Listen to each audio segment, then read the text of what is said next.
who's going to be dead center. Falcons get blessed by zone. JALADxLIVE now have to push up, and so does Hora. With this zone, it keeps this little hill that you can see in front of Koa inside this zone. And you're right, they are getting blessed. But if Redox keeps going down like this, it's going to get a little bit more tenuous here on the northern side. Redox not happy. Behind the wall, for Falcons to flex back out. I don't know if they can commit to this. They'd have to expend a lot of smokes. In the meantime, JALADxLIVE, they are going to have to make a move. Yes, they got to push forward, and there's a lot of open space. They've been hanging out next to this cave for the longest time. I don't blame them, but now the time to get active is in, and you got No Fear, who's been doing such a great job from a distance, being detrimental to each and every roster he's come across. So he's going to be the X factor for me for the Hora roster, at least when JALADxLIVE starts to rotate over. For the solo from DRX, I don't know if he's going to be able to survive this. I really don't. But for him, all eyes on YG, who now start to move forward. This is going to answer our question of who takes this game. If JALADxLIVE get mowed down now by Falcons, it is going to be all Falcons for the victory. With Ralph moving out to the west side to go for the res onto Redox, they're actually west side bolstered right now on the Falcons roster. So JALADxLIVE potentially picking the wrong time to go for this one. And with Hora on that side swipe, this road crossing is nigh on untraversable. As Hora actually going to try and backfill on this rotate and play on the south side. This could be a great play coming through from Hora. They'll finally get rid of Scarface, who was on a sliver of HP, and now it seems to be a two-horse race. If I'm Falcons, I'm paying close attention to Hora starting to move up. Fireflux are now gone. We're getting deep into it. Only 4 more teams remain, and really one of them is inconsequential. It's only a solo from DRX. A mini red zone starting to form. Say Cloud trying to get back onto his feet. Smile desperately needs this. JALADxLIVE with the desperation push forward gets picked apart. Romeo down, and it's Falcons from Koa taking them out. A little ridgeline to play around, a couple of vehicles keeping them safe from Hora for the time being. JALADxLIVE may be able to stay up as 2, but Smile down behind that vehicle, and that crate has been beautiful for No Fear. He's going to try and get a little bit more though. They're putting pressure onto the Falcons because of the rotate out to the west side to deal with that res, to get JALADxLIVE out of the mix. Hora taking the timing of this very, very well, and they get that flex out to the side, but Falcons are piecing themselves back together and out over towards Narvalo. Koa finds that retreat, and things simmer down. No Fear has been the guy, the linchpin for the Hora roster, and now he has totally caught Redox and Ralph off guard. They know where he's at, but he still has such a great advantage. Now this rotate's going to be big, and Koa is going to knock down one. A second is also going to fall. Hora starting to collapse. No Fear needs to get active. A Hail Mary attempt, but is this Falcons? It looks to be the case. No Fear, does he have it in him to clutch this up while he continues to push up? Falcons can hit the shots needed, but they finally do it, and Falcons will get their first win during this, the grand final stage. A big finish for the Falcons. The north side control was great. That first rotation on in to the mansion to play on that location. They held ground, and on the north side, nobody challenged them. I felt like Hora maybe were able to slip the noose there, but in the end, they were hung out to dry, and that is a beautiful way to close it down. A nice chunk of elims as well added on to the Falcons count. But not only that, JALADxLIVE, they're pulling down numbers in that final serve. Without a doubt, and you're going to also give their flowers over to Hora. Hora needed some points. They were down in 13th place at the start of the game. Getting that second is going to be massive. And while the same thing could be said for Fireflux, surviving as long as they did, yes, it's not going to be a tremendous amount, but it's at least a start. It's something. It gives you new life. It's only game number 4. 2 more to go today, and therefore a big chance to rise up the ranks. There it is. Our final Aaron Gale has concluded. Team Falcons on top. 2 Miramars coming your way after the break.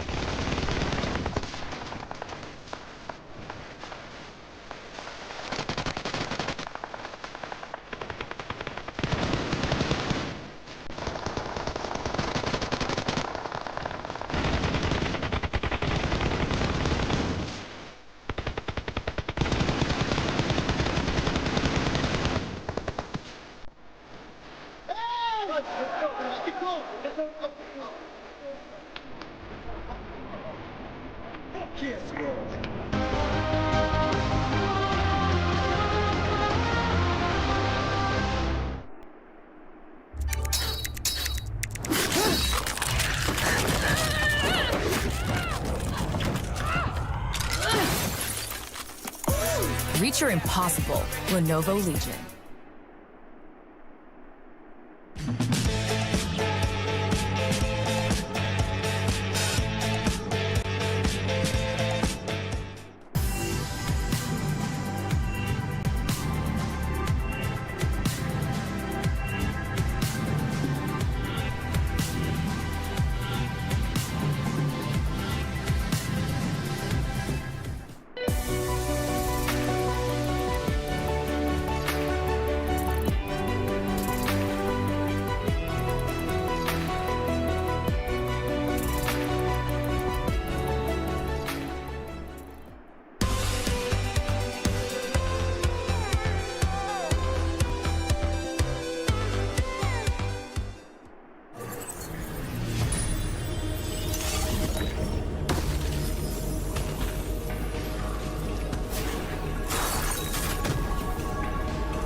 To the stream भाई लोग जो आ रहा है like share and subscribe कर दो जल्दी जल्दी stream को लाइक कर दो चैनल को सब्सक्राइब कर दो लाइट चलेगी थी यार मौसम खराब है मैं क्या करूँ यार दोबारा 2 मिनट के लिए लेकर गया फसूल में बस मेरा बस लाइव बंद करनी होती है इनको उसके बाद फिर ये लाइट दे देते हैं आराम से is just what you need to freeze your enemies. Or send them ablaze with the Inferno feed set's new upgradable Chain Inferno Uzi. All the mummy outfits are back. Get them all. Join now and collect the whole series to turn all eyes on the battleground. Event period, July 10th, 2025 through September 2nd, 2025.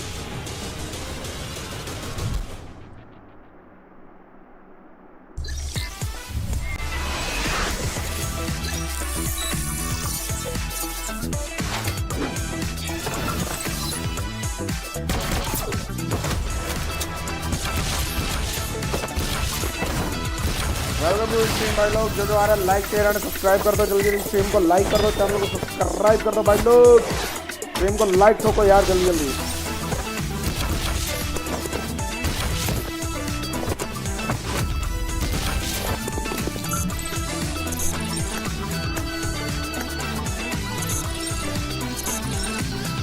बस लगने वाला अगला match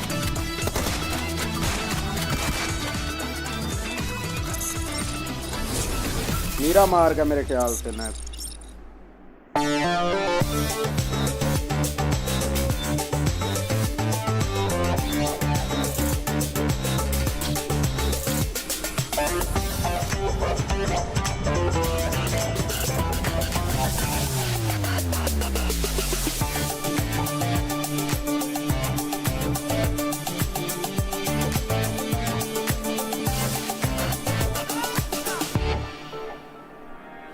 Falcons flying high for the last Erangel of the day for a day number 1 of the grand finals and looking to be one step closer towards that trophy. Joining me, Neptura, as well as Seven to talk about this game. Neptura, Falcons had a good compound and they were able to play it out nicely in the end.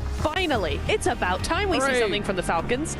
Dare I say I want to see a little bit more. I wasn't entirely pleased with how that game went, but they got the win. That's what they needed to do. Fair enough, right? I did like how they played some of those things. I want to start off by saying that initial push onto Fireflux, rather, was the wrong play, and I thought that. I was like, no, you need to be looking at E-Arena. They did in the end on the circle shift. They were able to take them out completely. That frees up the north side of the zone, really able to then do what they want. I will say, Seven, Hora really tried their best. Some really nice controlling angles that they got there, but I think Narvalo in particular, able to have that off angle, really helped. For me, the Falcons, I think that they should have done a little bit more play. They still played a little bit too defensively, but in the end, they started to split off a little bit. It was much better. Well, here's the head-to-head brought to you by the Saudi National Bank team. Falcons versus Horror from this previous game. Horror doing quite a bit of work, doing quite a lot of damage here, 7 overall, but not quite able to keep up with Team Falcons, mainly thanks to that circle shift towards the end. Yeah, Team Falcons having that circle shift, that definitely helped them big time. And I think one of the main worries that I had looking at Team Falcons was that they just weren't spreading enough. They weren't gaining enough control of that circle. And meanwhile, Hora was being able to do that, but due to the fact that Hora has just been fighting so many teams that whole match, and they had already lost a player, it became almost near impossible. As soon as Sky went down trying to get that off angle, it was set and done for Falcons to be able to get the win. But I got to give compliments to Hora. I have been enjoying those splits that this team has been doing. They have gone from 1-2-1 splits, 3-1, and then they end up mixing it up to everybody just going solo. They're making sure that they just get a lot of the zone, and they were able to do that perfectly at one point. They had full control of the southeast. But Falcons will walk away with 22 points there with the 12 eliminations, thanks to Narvalo, the Frenchman. We love the French being able to hold on to that position towards the top there. Neptura is able to overlook exactly what was going on and hold their opponents at bay. You know what's so interesting about the overalls being so close as well? Is Falcons were at the bottom of the leaderboard with 22 points. They are now looking at the top 8, which is a really nice setup for the last 2 games of the day, going into tomorrow as well. This is exactly, I think, the right timing for them to get a win, because now that mindset should be super refreshed. Did Power get a lot of eliminations and no placement points against Evan. Power's like placement points. What are those? We're just going to go with, you know what? Let's continue to be aggressive. Yeah, they ended up with 5 eliminations. No surprise there out of that team. DRX, I was actually really surprised at the push that DRX ended up doing on Young Gun Galacticos. They thought that maybe they were going to be able to just win that engagement, but little did they know Hora was looking to third-party that fight, and it kind of opened later the area of just for Hora to try to gain more control of the circles. Yeah, that's kind of the important thing when you get a shift like that, right, Neptura? The fact that those teams down in the south, they're very likely to not win out that game. So focus on those eliminations down to the south with the Yangon and the Hora situation going on. And Hora was able to do that brilliantly, I think, in those final moments. They were. I mean, I think Yangon did the only thing they could do. It's so open. It's such a wide area to use. Yeah. They did what they could. Hora were very, very proactive. I love this new Hora that we're seeing, that they're able to not only control and be passive, but also be super aggressive and take those fights. Yeah, and for Yangon, I got to give them some props because, as you mentioned, they did exactly what they needed to do, which was making sure that they were proactive and backing people up. They made DRX back off early on. DRX ultimately wanted to take that fight. It didn't end up working out. And for Young Galacticos, they were looking at Arena. They were making sure that they made the rotations hard. They were just trying to get any point possible getting those eliminations. I wish they would have made a sooner decision on just making a full push towards where Team Falcons was. That would have been the winning play for that squad. Potentially.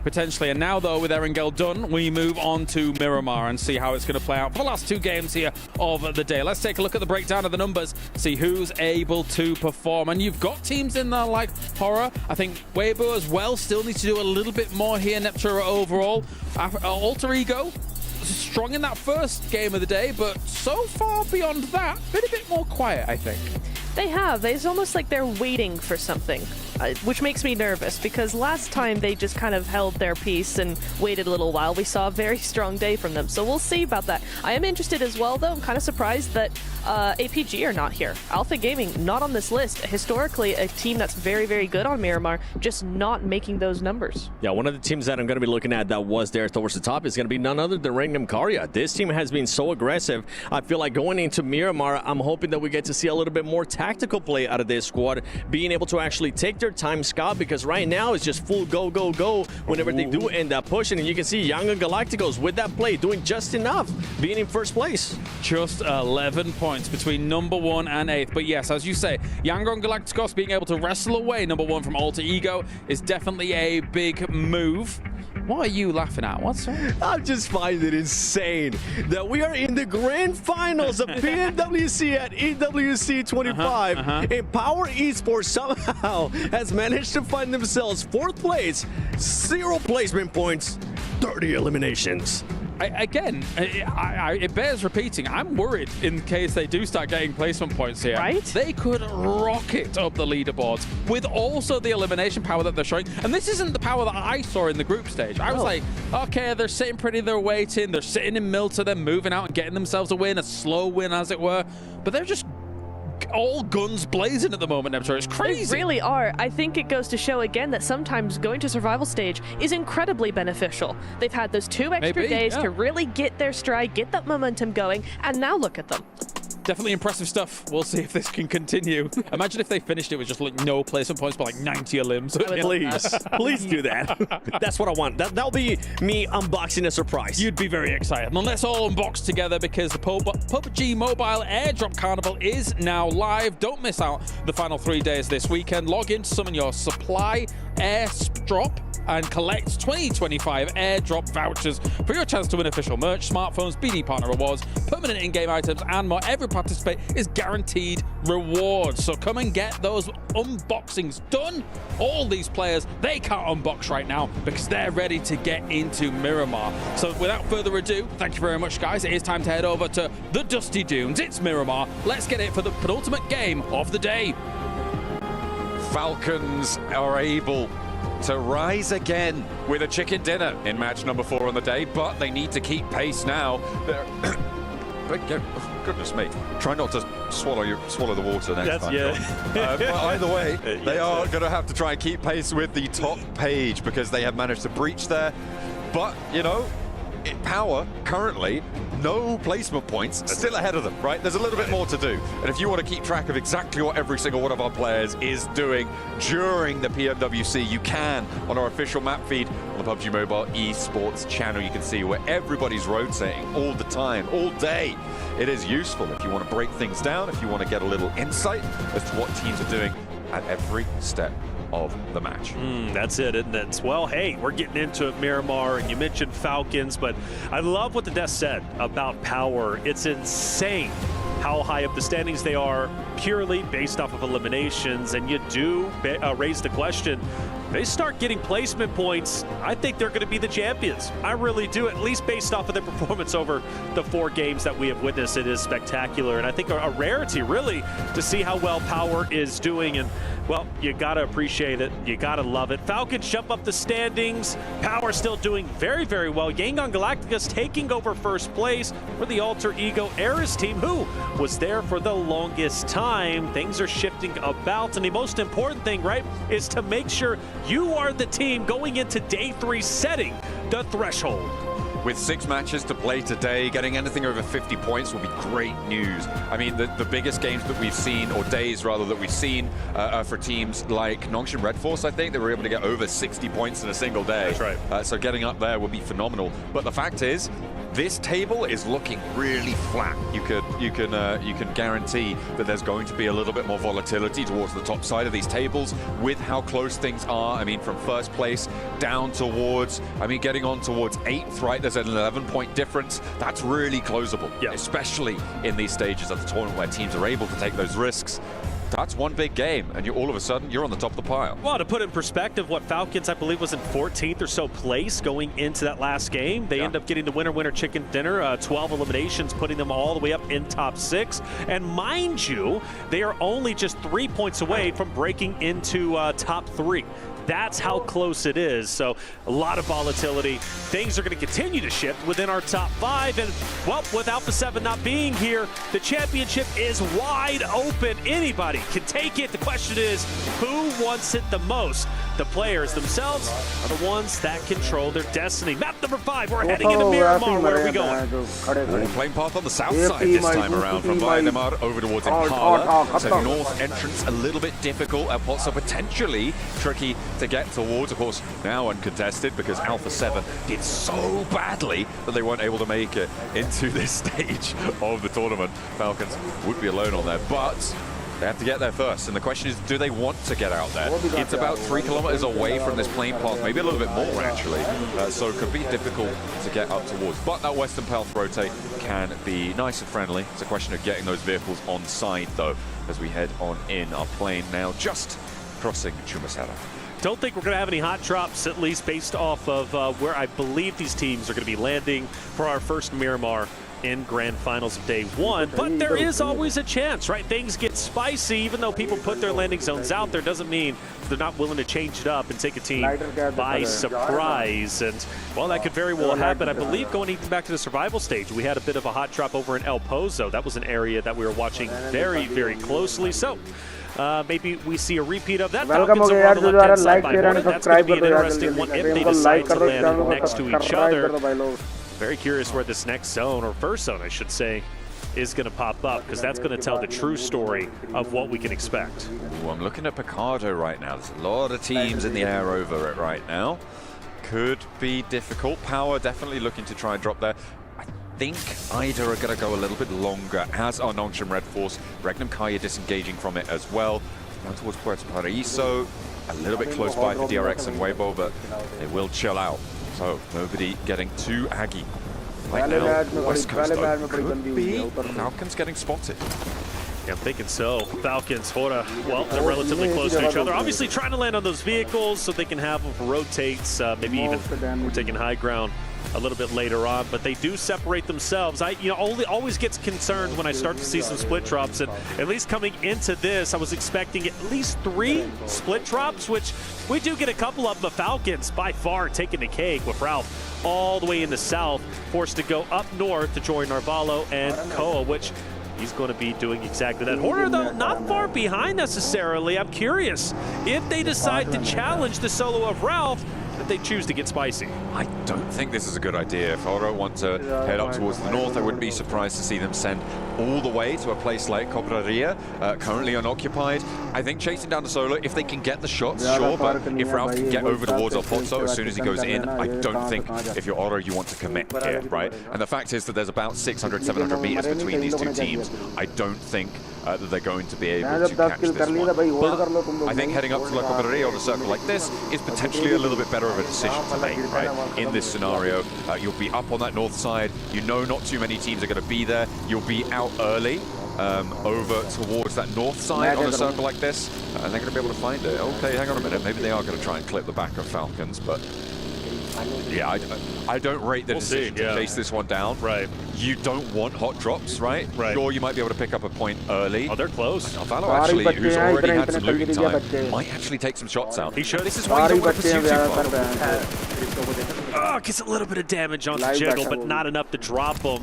If Hora was wanting to pursue Falcons, I believe those shots ringing out is going to change their minds, and they'll continue to go up north. And for Falcons, they'll continue to distance themselves, go towards El Pozo, and loot up. So this fight most likely not going to happen anymore. Maybe Hora was thinking about it, but the shots were enough to deter them. Now we start to look more into the stage, and Noxum Red Force, great spot central. We also have Alter Egos, who are set up quite nicely. They've got the 2-2 split, plenty of loot between them. I think Alter Egos are due for a pretty decent game. I'm kind of feeling, I don't know, my sense are telling me Alter Egos, this is their game to take. Now what's going to happen is Power are going to get a chicken dinner with 0 elim. Oh, show 0 elim? Yeah, then anyone looking at the table would be like, oh, that's a normal amount. It'll be the weirdest 10 to 30 split you've ever seen in your life. That's right, that's right. Goodness me.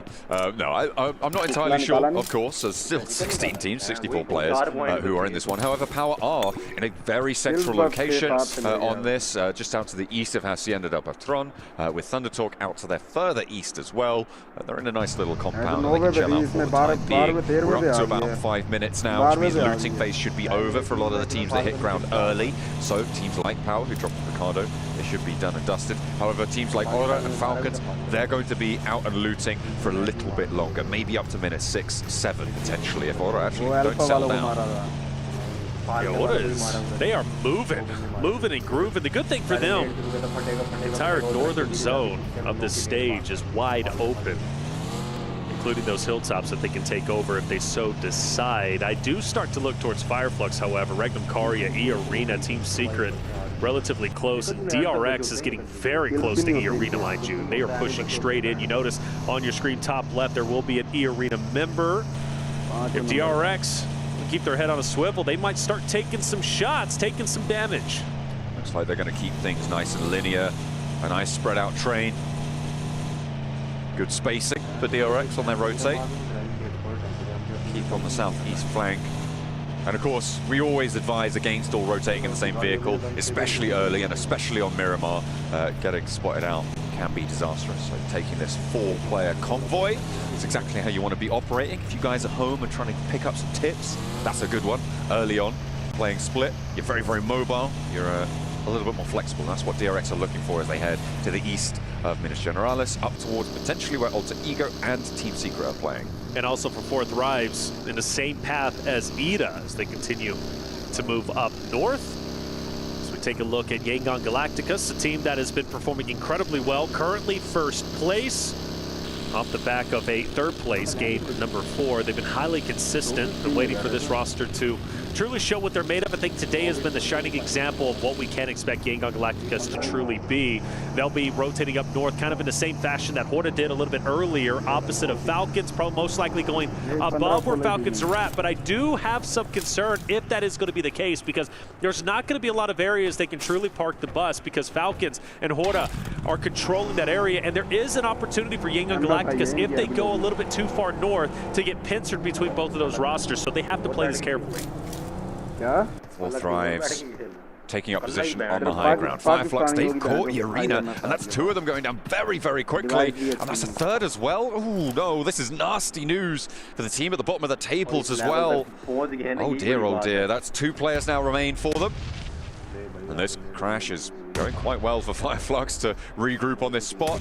TW Joker, that's another one sent on in, and Scarface handles business. This is what we've been waiting to see from Fireflux today. They were highly performant in the survival stages, and that is what we've been looking out for. And Solus with M249 shooting the bodies. Fireflux has awoken from their slumber. 13th place no longer. They want to be up in the top 5 off the back of our last 2 games. Nice to see them finally getting active for E-Arena. Well, a team that was truly the shining examples throughout the survival stage, struggling tremendously, and even surprising the fact that they get their compound taken over, because one of the shining examples about E-Arena that I truly started becoming a much more fan of was their ability to hold down hardcover POIs. You could not break in. It didn't matter if there was 2 or 3 teams challenging their house. They were going to hold it down. In this case, though, they don't, and they fully get wiped, and Fireflux stays up nice and strong, and they've got a great spot in the current zone. Let's see what the next one holds. Hey, you know what? E-Arena still have the moves. Have you seen those walkouts at the start of the day? I saw the moonwalk today, hitting them with the MJ. Was it good? Yeah, the mic was well. It was acceptable. It was certainly identifiable. Circle over to the east side here for phase 2. A lot of open ground to the east side of San Martin and Hacienda del Patron. Currently, the center of the circle still occupied by Alter Ego under quite a big spread. I imagine they're going to want to look to get back together here with DRX on the south flank, with Thunder Talk as well on a bit of a split, but a lot closer together. About 600 meters sits between both of their outposts here for Thunder Talk. Well, same narrative for me for Yangon Galacticos. I was concerned maybe they would pincer themselves in between Falcons and Hora, but they do decide to stay on the outskirts of the zone. But even so, they're still going to have to deal with Falcons or Hora most likely once they start to come in. And now you add in 4 Thrives. You got 4 teams who could be contesting each other on the northern zone of the current stage. That's going to be a fight to watch out for without question. But for Power, the high ground is in. Fireflux is very aware of this, but you got to appreciate the current power position from Power Esports. Easy with the high ground over towards Ketch. I think they're both aware of each other's position here and just biding their time. Of course, these positions on these plateaus always look so powerful. The difficulty is as soon as you get knocked, or as soon as you take a challenge and maybe you get a little bit too bold, you go down. It's a massive mission to try and get you back up, right? You have to either send another player up there, or you have to drop down when you've already been knocked and someone has to rotate out towards you. It takes a lot of time, a lot of investment on that, so you do need to be very careful with those high ground positions. Fireflux going to be opposite of them. Falcons continue to move up, managed to stay alive for quite some time. The only shots, the only activity we see from them so far was firing on Sleepy, who was on the back of a buggy. Sort of started to rotate up. Yangon Galacticos taking a huge rotate north. That most likely drops south. A lot more distance between them than I was expecting. I really thought they were going to be closely contested. You do have 4 Thrives with Naki and Co, who's going to be very close to the Falcons roster. They start to huddle up and potentially crash in on each other. For Weibo, they do have Team Secret in their line of sights, but this 4 Thrives Falcons fight, yeah, it's going down. Koa diverts almost immediately, but will he be able to get away here? I'm not sure if the cover's going to be there. Just about escapes. Not unscathed though, and that vehicle's going to be low, as is his health bar. Navallo just putting a little bit of suppression down. They will try and maintain the outskirts here on the northern, and they'll be okay for the time being. Okay, for the time being, as you said, staying alive just a little bit longer. They kind of tempted fate, push into 4 Thrives, take over the compound. Well, 4 Thrives said, nah, it's just simply not going to work. Another zone shift is going to take place. You know, this YG, Yangon Galacticos, still up in the north. They've been in blue now for, I want to say, nearly half of the game at this point, and they'll have to continue to drop down south, which is going to be right next to Falcons. So that fight most likely going to ensue. And with Falcons getting their health all the way back up, I think this is about to go down. They might have, depends, yeah, if they go for that rotate out to the east, it might be a little bit less sort of considered there for Yangon Galacticos as Silas goes down on a little bowl ramp jump there. Too overexposed as DRX able to sweep that one away. So Regnum Kaya down to 3 players. That's not too favorable, but they are nice and central on the circle. Yes, they are. Nice shot from Weibo. Weibo takes down Jiggle from Hora, who unfortunately loses a player. That was one who took early damage, and Weibo, not too far behind, is going to keep Hora in their line of sights. And well, this is a team that performed exceptionally well in game number 4, performing in second place, nearly taking over the Falcons' position. They couldn't hold it down.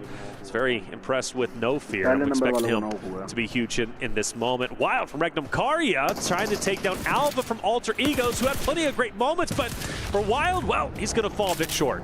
Rosemary had the off angle, nothing really doing there. Regnum Karya starting to falter. Meanwhile, over on that northern side, Falcons did find a player from Yangon Galacticos, and they will have Romeo almost on full surround now. They're putting this pressure on. Redox gets that flush. Hang on a minute, no, that's Koa taking the vehicle up in flames with it. The M249 for Koa.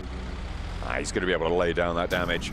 Nice and healthy output there for the Falcons, and they disengage. They don't need to overextend here, and it's nice to see. But it's also for Yangon Galacticos. I mean, there's really nowhere they can go. Forward, you got 4 Thrives waiting on you, and then if you go backwards, you got Falcons who are going to be gatekeeping you. You go down a little bit further, you got Noxum Red Force. It's going to be a tough spot for Yangon Galacticos, a team that stayed so long in the blue zone. I mentioned No Fear. Well, he's currently pinned up. Sky is just a sliver of health. Rosemary desperately trying to hit the shots, and does, as Sky gets a bit antsy, jumping up to get additional vision. Well, it ends up being his undoing. With that mini 14 through the window just at the right time. Excellent pre-fire there from Rosemary. Alter Ego holding the high ground here. They have such powerful position over this next circle, and they want to try and maintain that space. They're doing well with 3 players on that north flank. They've got Krypton far out on the southeast side, and that's an off angle actually, with shots over towards, actually potentially over towards Sleepy if he gets a little bit too big for his boots. Rosemary repositioned. No Fear will stay down low. No reason to get too crazy on him. The smokes are out. Rosemary will continue to keep his head down. APG Team Secret start to get active. Dog with the off angle, unfortunately, is down. He's going to have no effect in his fight unless Seahawk can get over and maybe get him back onto his feet. Reapus, nade in hand, throws it out. That looks like a nice cook and a great connection. Doc is down, but the rest of APG can keep on going. Rotate around, try and slip this one. Around the edge there they go, and actually Doc could be resable here. Close to Fireflux though, and that will be in a lot of danger for this res. Will be very, very difficult to make it work. In the meantime, Team Secret actually getting handled across the way from Fireflux themselves. Shots overhead. Fireflux been performing well. They're trying to go up the standings. This is their game to take. They started off hot and heavy. They currently sit at 6 eliminations. All 4 members still alive. Now Catch, I hope he's not spreading himself a bit too thin, separating himself from the additional rosters, everybody else in a vehicle. So that'll be my concern. But for No Fear and Rosemary, well, No Fear tried to stay up as long as he could, but the shed, unfortunately, will be his demise. Sook actually using the explosive arrows there, taking one of those knocks over towards Hodder. He's going to be happy with that one, but Weibo currently out on that east side, have a little bit further to go here. That east side approach is really, really weird and finicky. They've got that long channel of road for Weibo to roll along on that northern side of the current circle. It spits you out with very little info, which means that they kind of need to head down south and try and put pressure on that way to approach towards Alter Ego, but that's really, really difficult in its own right? You've got Alter Ego who've been holding. We've seen how effective they are in that location. I don't think that Weibo are going to be able to get too much further here. Yeah, I don't think so either. Mind you, Falcons also kind of got into their vicinity. Falcons have been the outskirt team, consistently gunning down players, not overcommitting, but at least having a presence, keeping them in the back of their minds are their enemies. And well, we see Suke, as you said, from Sleepy from a distance, and I know 7 is loving that one. Oh yeah, absolutely. I wonder if it was that the straight shot of the explosion that got him though. I have to double check. We'll get the analysts on that one, breaking down the clip. That was kind of nuts, though.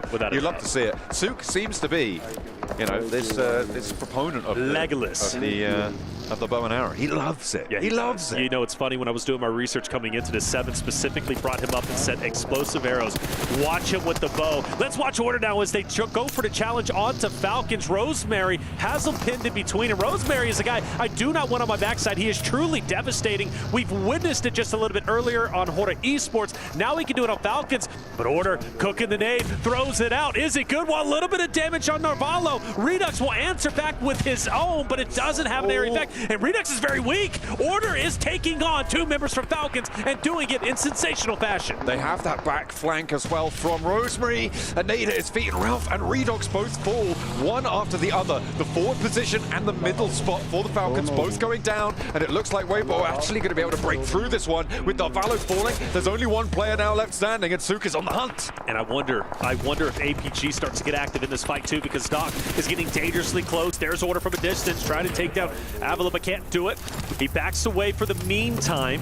Still a chance Falcons can maybe recover with the duo in this moment, but the pressure from Weibo is unrelenting. Koa, the tip of the spear, to try and maybe get a couple of shots onto Order. Again, you can't really go back because you got Alter Egos, who's going to be just behind you with Alpha. You also got Weibo starting to push in, and the attack is true, but Order will fall. Suk jumps out. Koa's going to be down. Can Suk pull off the hat trick? It's Narvalo up against them. He can clutch these. We've seen it before. And Weibo are low. It's just Suk. And around the edge with the Scar goes for the spray down, but the heal is there. And Narvalo now at a disadvantage. Takes the corner, takes the fight. And once more, Narvalo survives out in the edge of the zone, eliminating Weibo. All right, the question is, can he get his teammate back into the fight? Where is his downs mate? Is it just behind him? You'd have to think so. There it is. That's going to be Koa. Getting Koa back in this fight would be huge. Meanwhile, APG starts to move in. Koa's been finished, and Narvalo once again has to take on the entirety of another roster. This time, a 1v4. Reefus with that off angle. I think this is probably going to be the end. Plus, you got Alpha, who's going to be looking dead at you. Narvalo in dire straits. If he can somehow, some way survive and get into zone, it would be miraculous. Spray down. Narvalo slams it into reverse, trying to pull a quick J-slide there, but actually it's APG who might have given him a lifeline. He's actually down and into the road gully.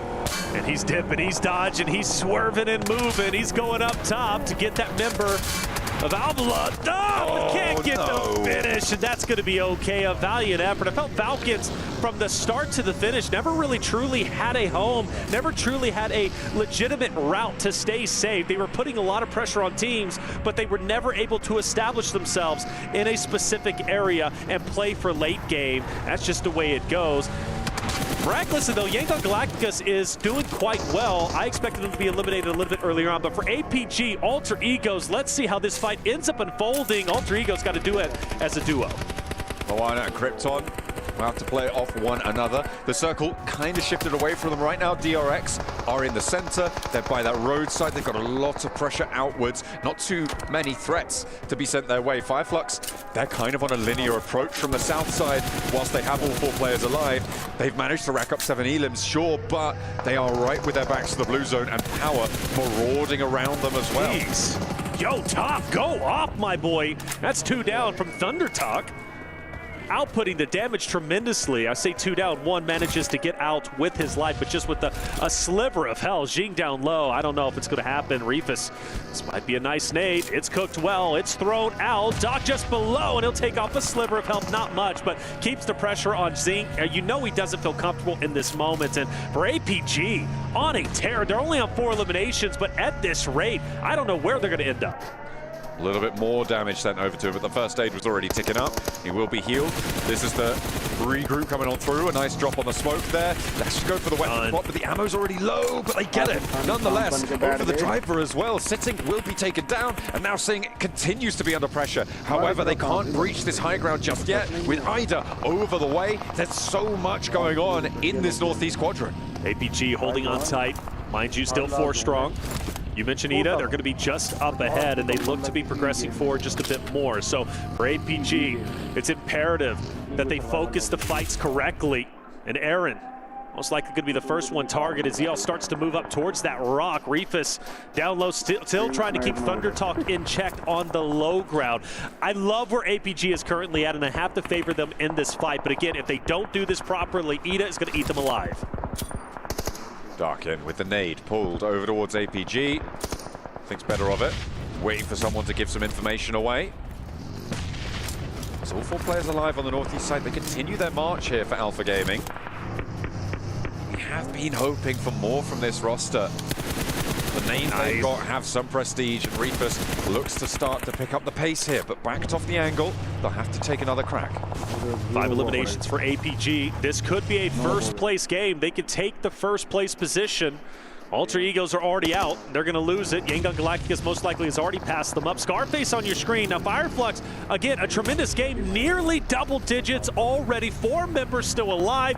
They started early, and they have refused to slow down. They now start to challenge APG, but Reefus, he's deadly. That man has been hitting shot after shot, and 1 member from Fireflux is now down. Zol able to find Madcap. Grenade over towards Zol's position, and top is the trade-off here. Scarface forwards, does a lot of work against them, but will not win that trade. Gonna get flushed as well, almost certainly there. And have to fight on as 3 for Fireflux, but hang on a minute, no, because Madcap's down. That's right. He's all the way out on the flank. I think that res is coming through, though. To see, catch a distance, trying to keep APG at bay. Meanwhile, Ida has been there, but not really. You know, could they have taken advantage of this third party? Maybe, but they're well within zone. So the question is, really, can Thunder Talk even start to break in? APG, once this fight does end up concluding, if it does against Fireflux, who have managed to recover, you mentioned those revives, well, now they're going to be a 4-man unit. And I like their chances a lot better in the moment APG starts to regroup. Like Fireflux might be able to keep all 4 of their players alive as well. So 2 full force squads on the eastern side. Something also monumental could be happening. It's brewing, it's bubbling under right now. But Power Esports could be on their way to their first placement point. We've got 10 teams remaining. 2 more need to drop. That is true. But of course, they are at 0 eliminations. Winner, chicken dinner with 0 elims to keep the narrative alive. Let's find out. Well, this is the first time we've seen them really get active this game as they tried to take over the high ground over Fireflux. We've watched Fireflux and APG go toe-to-toe with each other. Fireflux looked to be on their wits' end, but they managed to get their teammates back up. And in fact, this secondary fight looks great. Scarface, let's do it, boy. Continue to push up. Get the downs when 1 comes in, but he's going to be traded out. Madcap, though. He's truly devastating, but APG answers back, but only for a matter of time before Catch says enough is enough. We're done fighting you. We're the winners. Everybody turned to pulp on this northeast side of Verdan. What's more points here with 9 teams remaining? If Fireflux go down now, Power will have earned their first placement point. It's only a matter of time. And a big nade from Ida to close it out. And that is a guaranteed placement point for Power. They're off the mark. Darkin throws a beautiful nade, gets 3 from Fireflux and takes them out instantaneously. And now you got Power, who have been setting up quite nicely to gatekeep the winner from that engagement. In this case, happens to be Ida Esports, who now is focused on Thunder Talk, who stayed alive miraculously as a duo on the low ground. They took heavy losses, but they're giving it right back. They stayed out of the fight for the time being, but now they want to try and wade back on in.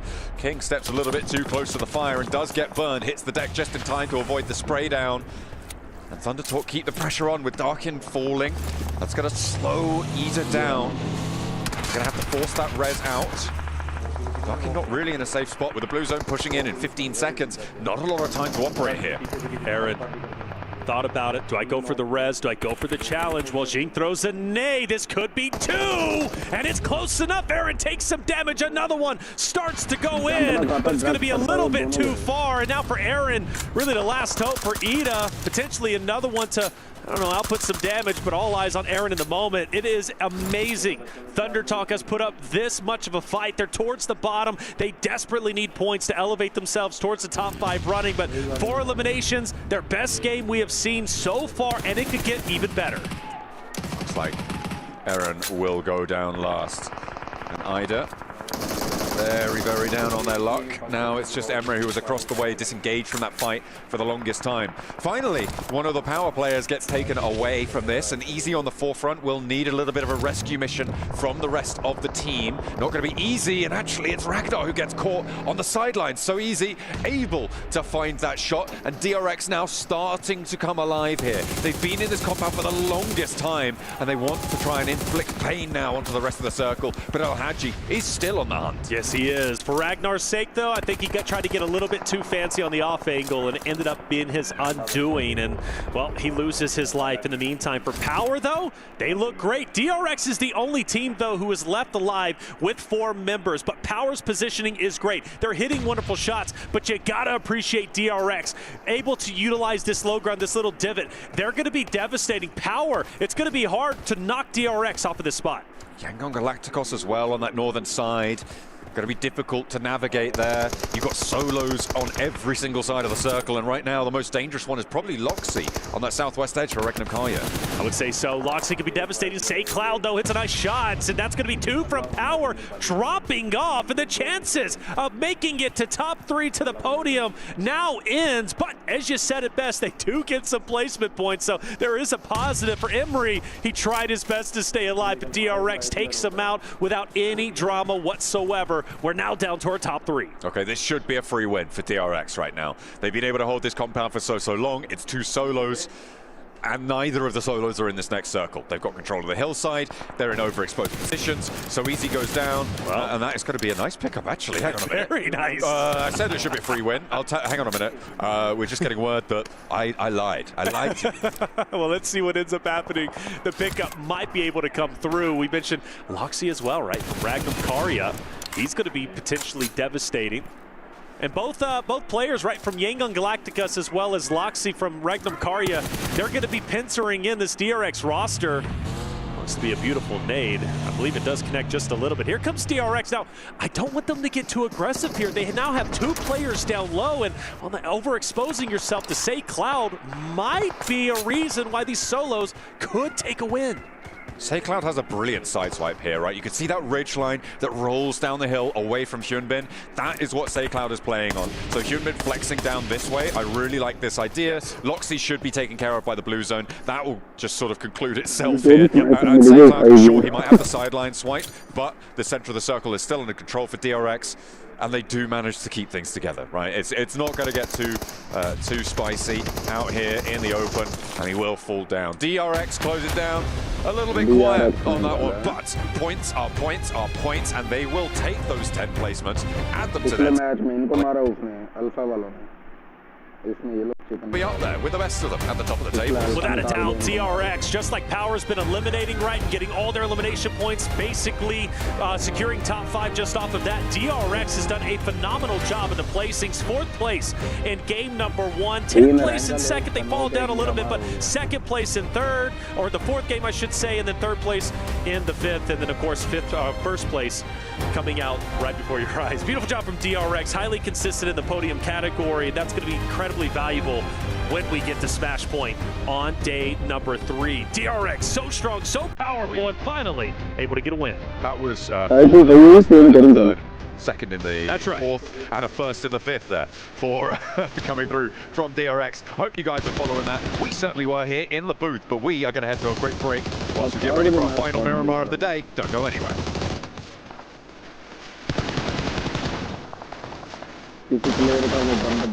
आ गया वो गाने वाला और उसको दिखाई जा रहे हैं कभी मत्था चूम रहा है वो पैंट गले लग कर रोने लग गया लातों लाना बंदा पीछे बॉर्डर पर जंग लड़ने गया होता वो होता ना सारे प्लेयरों ने नखा गंजा गानी पीनी उसकी बारी बारी तो फोन दे रहे थे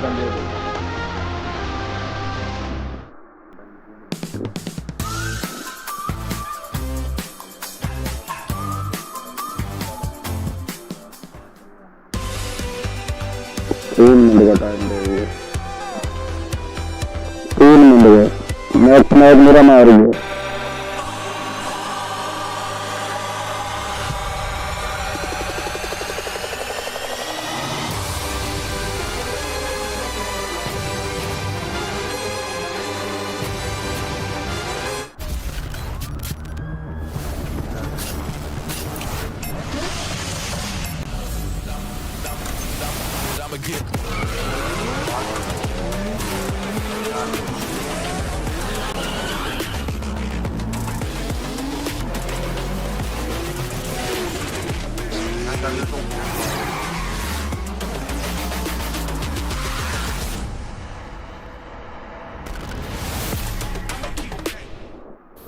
PUBG Mobile fans, we are delighted to invite you to the 2025 PUBG Mobile World Cup at the Esports World Cup in Riyadh, KSA.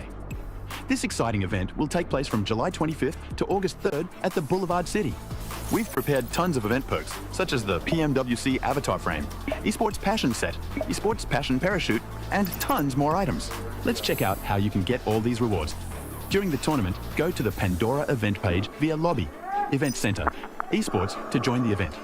Mormon from SEA, Top from CSA, Pedrinho from the Americas, Silas from the EU, and Prestige from MENA will guide you through the 5 major parts of the event.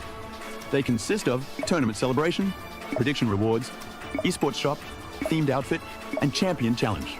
Join these activities to earn rewards and collect esports tokens to redeem even more gifts in the esports shop. The more esports tokens you collect, the better rewards you'll get. You can get up to 2,870 esports tokens from the prediction event. It takes place from July 23rd to August 5th and consists of 3 stages that coincide with the tournament: group stage, survival stage, and grand finals.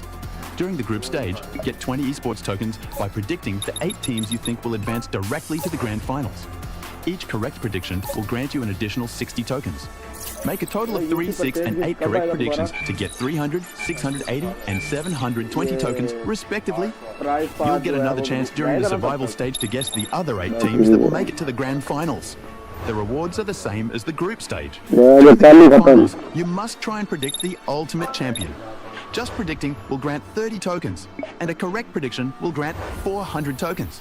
If you're unsure about your predictions, you can let your friends' predictions guide you.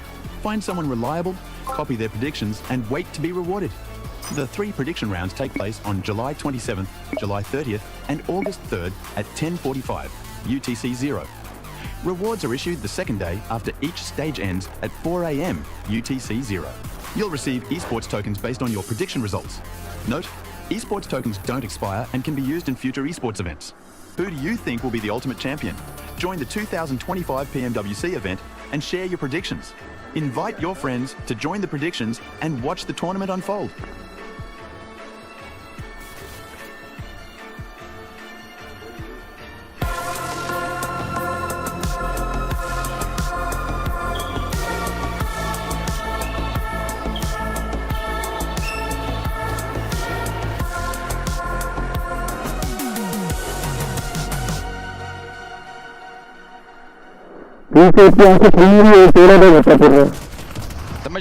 دمجني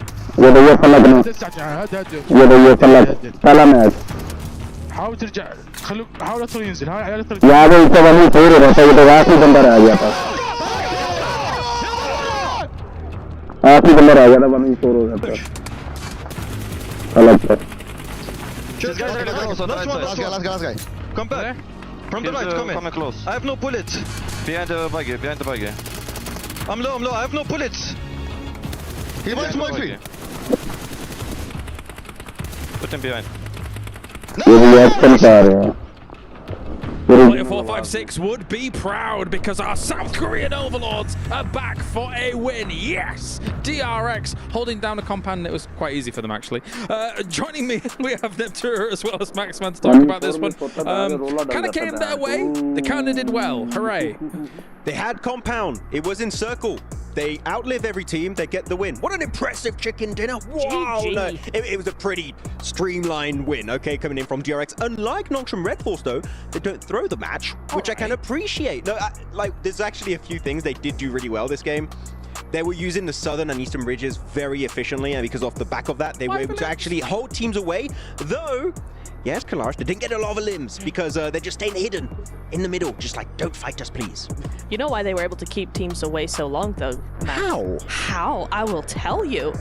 Because of the quality of the angles that they took. And what I mean by that is that they took angles that had the most amount of information against other teams with the least amount of risk from those same teams. So they were able to hold on to their full squad very effectively while not necessarily getting the eliminations like we see here, only 5, right?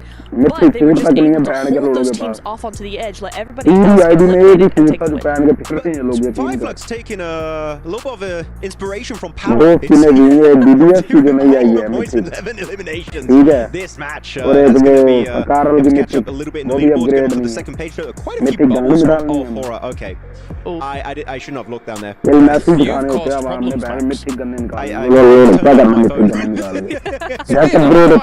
But yes, I mean, at the same time, when you look at the elims coming in from all of these teams, right, it's a very technically open area, especially if you big cliffside north of the road as well. So kind of a lot of these positions, Neptune, are kind of covering each other on the middle side, because you're expecting all of these teams to kind of fight over you, and that's what we saw a lot of in this game, and you can kind of exist within the middle. Yeah, it's a big thing that happens in a lot of games. If you can find that dip, it's super risky, because the minute a team actually comes up over that ridge, you are gone. But as long as there's a couple of teams all around you, you are able to survive a lot. Hey, Alpha Gaming able to get himself over 2,000 damage this game, 6 eliminations, going into 5 flux. We already looked at their 11 eliminations, so a very good presence from these teams. One team I'm not seeing here, that could have been here, is Alter Ego. We talked a little bit actually during this game here, while it was happening in the green room, how they had a really good position early on, and they tried to just overextend their control on the map. They had not just a 2-2 split, it was a 4-man split. Everyone was like around 100 to 150 meters away from each other, meaning that if the team gets remotely close to you, you're going to lose that player. Very reminiscent of the split that they had on Sandhawk, but hey, guess what? Sandhawk and Miramar are very different maps, Neptune, right? So it's difficult to maintain this when everybody can kind of see you on the cliffsides elsewhere. Yeah, a big split on Sandhawk and a big split on Miramar are two very different things, just because it's such a vast area that you have on Miramar. You did have that one player, which one was it, Max? There was a really... Alva at the north? Alva, yeah, it was Alva, up on that cliffside. There was a valley between him and his team. There was a whole valley, and you understand why. It's like, oh, that's an awesome off angle onto all the chaos that was happening with Thunder Talk and everybody, but it didn't work. They seem like they're having fun still, though, here for PMWC Grand Finals, which, okay, cool, sure. But you've still got to be able to have your foot on the pedal here, Max, if you're them. Getting together a little bit quicker, you feel like that's probably the play to deal with some of this? I think so. But it was so weird because you had two teams getting really close to their position. You had Ida and you had Fireflux, and it's very silent. They have cars, and even then, Alter Ego made the active decision that no, we are going to remain split. We don't want to regroup. We need to have the numbers, and in this case, Alter Ego did not have the numbers to take those fights.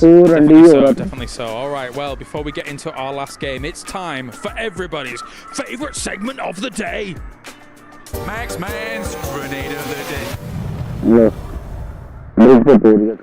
You know it, you love it. It's Maxman's Grenade of the Day, back at it once again, and this time around we're going back on over to Erangel, is Military Island, with actually a very good net hit coming on through onto Thunder Talk, right onto the driving car. There are 2 passengers. He knew observation hacky unlocked just like in One Piece, and he knew where they were going to be and gets a nice double elimination. Really good play here from Power Esports. What did you say? Huh?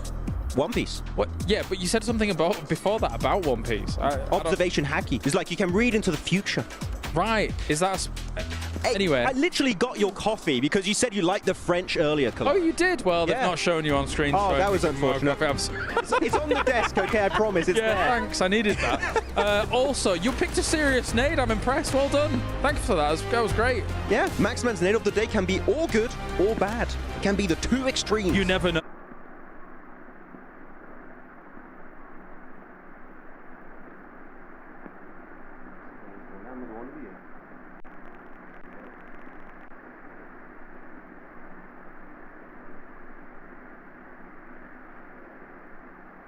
All good or bad. It can be the 2 extremes. You never know. Whoa. It's a mystery. What will happen tomorrow? Find out tomorrow. But it is time to go to the casters for the final game of the day. It's Miramar. Thank you very much, guys, over on the desk. Of course, we're going to be shifting into, what is it, like Gear 5 or something? I don't know. That's 10, a One Piece baby. reference. We're going to 10. That's a One Piece reference for Maxman specifically. I don't know what I'm saying, but okay. I'm sure he enjoyed it greatly. As we are going to be heading on into the last match today. It is match number 6. It is Miramar. It's the desert. It's getting hot. It's getting spicy. Hopefully our teams can keep up and keep the sweat off their brow, because they are going to need to remain cool, calm, and collected. Let's get it going. Game number 6, the final game of day. The final chance to elevate yourself up into the top 5. Truly contest for the final championship run. Who's it gonna be? Well, we're gonna find out on day number 3. Now, last Miramar was exciting. A lot of great rotations, and honestly, even the solos playing towards the end, in my opinion, were putting up a wonderful fight that could have very well dismantled the team of DRX. Galacticus, a team that's been performing highly well today. The fact that they made it through into top 2 is great because I believe they were a duo for the longest time. So good on them, getting on Galacticus, performing so well, but DRX taking the cake when it comes to, I believe, our most consistent team podium in I believe, what, 3 out of the 5 games we've had so far. It's a pretty difficult record to beat. DRX, I mean, getting that chicken dinner in the 5th match, it's kind of nutty. That's why they're on the top of the pile right now, maintaining that consistency. Not as loud as other teams, looking at U-Power, but either way, they have managed to keep up that record. And 46 points on 5 matches is a very solid result, right? It's 4 points shy of that 10-point average that we always talk about when it comes to teams in that first place spot. If you're above 10 points, if you're around that 10-point average, you are in the contest for that first place spot on the lobby. The plane path from Puerto Paraiso up towards El Pozo, a lot kinder than the first time around Miramar today. That was a heavy south plane cut. This time around, it's going to be a little bit more relaxed for our teams to getting on their way. So potentially no hot drop or at least no pursuit over towards the Falcons on this one for El Pozo. Well, we'll find out, right? Falcons did have quite a few teams around them, and it was Hora and Falcons who ended up kind of, you know, tussling with each other, but we'll see if that ends up happening this time around. And let's not forget Yangon Galacticus also coming up behind them. It was kind of contested towards El Pozo. Might see the same thing here as, well, Smile tends to drop out, and I think he's going to take over that southern portion. It took a little bit of time before they finally ended up in contention with Hora as well as Falcons up there towards El Pozo. But it's a mad dash for the vehicles, and that's where you start seeing the heavy points of contention, especially between Hora and Falcons, who are very close to each other already as they glide through the air. North side plane, north side circle pops as the plane exits our screen, Tokyo Drift style, hitting the 45 degrees, as we are going to be heading up again to a more northern area. So this time it's going to be a little bit more west than we had last time around. La Cobreria, Crater Fields, that area around water treatment, all of those hills will be in play. Teams are going to have to figure out how to make their way north, not least of which is DRX, who are the most south team right now, over towards Puerto Paraiso. Hopefully, they can find another podium, because they've already got 4 of them. Why not get another? Why not? Get another one. 4 out of the 6. That would be huge for them. And again, smash point, day 3. We look at DRX to potentially be the ones to close it out if they could be number 1 setting the point threshold. For DRX, this is going to be a tough going for them. They've got to go all the way up north, as you said. That means passing Team Secret, potentially Alter Egos. You got E Arena, maybe running into Thunder Talk, Fireflux. They might take a long rotate towards the shoreline and go all the way up towards north. That might be their best line of attack. For Hora, well, they go a bit more north this time around than they did last time, because you remember they were south of Falcons, ended up pursuing them into El Pozo. This time, Hora change up their landing spot, and they're going to be just above them, which is going to be great for them. So much real estate that they can utilize, and Hora need a good game here. They're again towards the bottom, but setting themselves up nicely for day 2 would be a tremendous win on game 6, and the possibility is here. Yangon Galacticos gathering vehicles, getting a little bit of loot on board. They've still yet to fully go for this loot phase. They're going to head south down towards Valle de Mar and play this one in a little bit later on. They love seeing the blue zone, right? They absolutely love it for Yangon Galacticos. As soon as they see that blue zone coming, they're heading straight towards it. So they will be very chill about surviving out in this area. A likely west road rotate, so expect to see them heading up towards La Cobreria around minute 8. I think that's where we'll see them up and towards that north side. So potential conflict with Hora and Falcons on the west edge. That's right, and I think that's going to be a pretty big narrative throughout not only today in our game number 6, but going into day 2 and day 3 of our grand finals. I am excited to watch APG potentially clash with Regnum Caria. 2 aggressive rosters, and with the way APG was challenging fights in our previous game at Map 5 Miramar, got me excited for the prospect of what their aggression is going to hold in this final game, game number 6. They're going to have to go up north. Regnum Caria might choose to gatekeep them. And let's not forget 4 Thrives. I know I haven't seen too much from them today, but another roster that showed incredible aggression and good ability to hold and control fights during the group play stages. They're also going to be in that vicinity. So APG, Regnum Caria, 4 Thrives potentially clashing maybe a little bit later. Have to wait and see what their path will hold for them. Looks like Regnum Karya on the road faster than APG, and it might be 4 Thrives that does in fact come into conflict with them. But as always, it's a question of which path they take towards this circle. Fighting this early, you don't really want to get stuck down in it, right? You don't want to get bogged down early. Going down within that first phase is really detrimental to your overall tournament performances, and I wouldn't be too surprised to see them wait their turn, right, in this scenario. Wait for teams to push it behind them and get a little bit more drawn back, I think it's safe to say, from those engagements. I'm looking around the map right now. I'm seeing DRX leaving Puerto Paraiso. They've headed up past Impala on the east side right now, and they are trying to slot themselves in over towards El Azahar, potentially all the way up towards Cruz del Valle, and we'll see if they can make their way on up to the podium once more. There's not too many teams that are going to contest them on that. Yeah, no surprise, DRX, that was their safest rotation. That's exactly what they ended up doing, going across that shoreline and going up most likely towards the north above.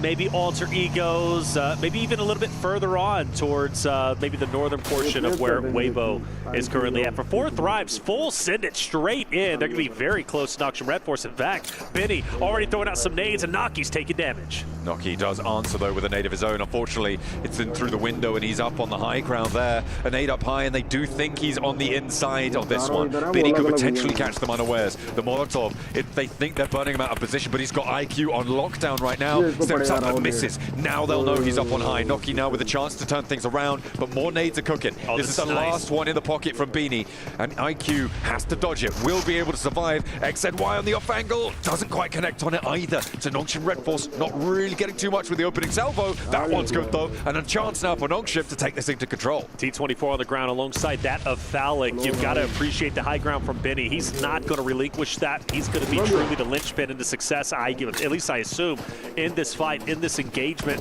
IQ's down and out. No way he's going to get back up, and in fact, he's going to be fully finished off. 4 Thrives, the one good thing they do have going for them is they have Wolfpack together. So any players from Noxian Red Force, if they push it as a solo, you'd have to assume you're going to be shot by 3 people at the same exact time. T24 Phallic got to hold the low ground though. XCY pushing in. Tizzy starting to also get active. T24 takes some damage. In fact, outputs some damage on the Tizzy. Doc going in. T24 down. Benny drops out from his high ground, takes a little bit of damage, but through the smoke, hits the shot needed to drop Naki. 4 Thrives are out. Once more, 4 Thrives fall, and Noxian Red Force keeping all 4 of their players alive there. It got a little bit hairy with T24 doing so much work on the low ground, but they do manage to survive as 4, which is huge news from them. In the meantime, Alter Ego losing a player. Team Secret able to take control of the compound here to the west of Cruz del Valle on the north side of that circle. Potential conflict for them with DRX in the next few minutes, but for now, Alter Ego busted down to 3. Alter Egos, a good day today so far. Ooh. Love to finish off with the 3 stack. Performing well, Wild hitting great shots. Fireflux, who had a tremendous game number 5.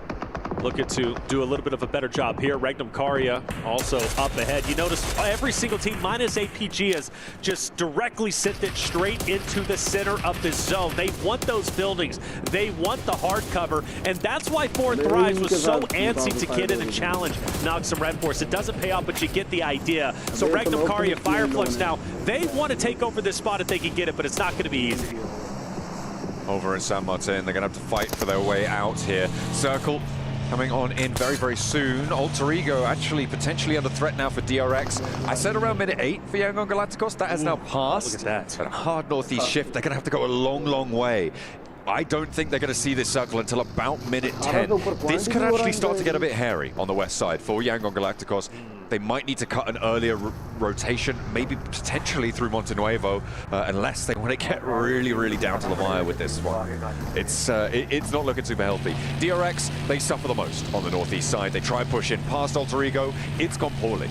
I was hoping Fireflux would take advantage of this zone shift and get ahead of Regnum Karya, who managed to get a knock onto one of the Fireflux members. Naturally, they're going to be back up. But Regnum Karya, head on a swivel, decides to full send it in, staying ahead of Fireflux, making sure that the engagement does happen. They're going to be the tip of the spears in that fight. Thundertalk King's going to knock down one from Alter Egos. Moana is going to fall, leaving Alter Egos with just 1. Both of those 2 teams on the northeast side have dropped players. 2 are remaining for DRX. They do manage to get through, but they're only playing as a duo. Alter Ego try and move in as well, but all under the watchful eyes of TW who have only been able to extract 2 points from it, but they've opened up the east side nicely for themselves to stay alive for a lot longer. E-Arena to their south shouldn't pose too much of a worry for them. The hillsides will keep them safe. Take a look at the replay. Okay, little spin out in the open, catches the rear tire, a nice little pickup for Alpha. And Alpha will be the last one alive for Alter Ego. So if he can pull off shots like that, even as a solo, he could be truly devastating to the complete rosters who are 3 and 4 stacks outside of DRX, right? Everybody else has 3 or 4 members. Falcons does have a down player, and I don't know if it was due to, well, actually it might be because of Horda, who is starting to move in. Horda and Falcons, even off the start of the last game, and then of course going into this game, you knew they were going to have a clash at some point. At a certain moment, Falcons or Horda have to put their foot down and establish dominance over this engagement and rotation to force a change for the other roster. Team Secret also moving in. Nade over the top, this could be good. Onto Ralph, does manage to blast him out of the buggy. Redox hopping in, repositioning it, getting a little bit more cover down the hill. They've dropped to smoke almost immediately, and the Falcons scrambling to pick this one back up. I don't think they're going to be able to commit to get Ralph back. There's too many off angles to contend with. Redox in the front of the buggy. His teammates keeping him safe though. An over-aggressive push from Team Secret drops them a player, but again, it's those off angles coming on in, and it's Sleepy to catch Redox sleeping. Yeah, Sleepy has been a nuisance. A nuisance from a distance. Zera's caught out in the open. Sky takes him out. Horda potentially profiting off of this third party in a big way. They're already at 2 eliminations. They continue to push up to pressure and potentially get the full finishes on Team Secret. Where are Yangon Galacticos? They should be in this fight right now. In the blue zone. We're going up and towards the 12th minute, and they have yet to enter this circle. It's going to get a little bit too hard to overheal this one, and again, they're on the far side of things. You can see them all the way out onto the west, and they could really have an impact here if they crash into the back of Horror. Team Falcon just trying to stay alive. Just a duo. They're out of there. Koa, Narvalo managed to find a little bit of respite in the hard cover. But meanwhile, for Horda and Team Secret, Horda has done so much damage on the Team Secret roster that you have to favor them in this moment. And while they continue to push up, they refuse to bow the knee. And for Drake, he's going to go ahead and join Frankie up ahead as Team Secret start to recover just a little bit, but only just. Unwedging the vehicle there, it looks like. They will keep themselves nice and mobile. Team Secret on the northwest side. Horror going to try and push on through. Weibo, with all 4 players alive, playing on the southwest side right now. East edge of water treatment as well. A nice ridgeline under control. Power, they're a little bit more central. They are under the watchful eyes of Weibo, but they don't have to move. They will be able to chill out for the time being. We know how much they like to get stuck in though, so maybe things could get a little bit hot. Well, I just love the fact that they're as central as they are. So the next stage most likely still going to favor that of power, which is going to be interesting because Yangon Galacticos finally get out of the blue zone after, what, the 14th minute, start to move in towards water treatment. You got Firefox, Weibo still in the air. You've got plenty of teams Power might potentially be able to gatekeep. This might be a tremendous game for Power. And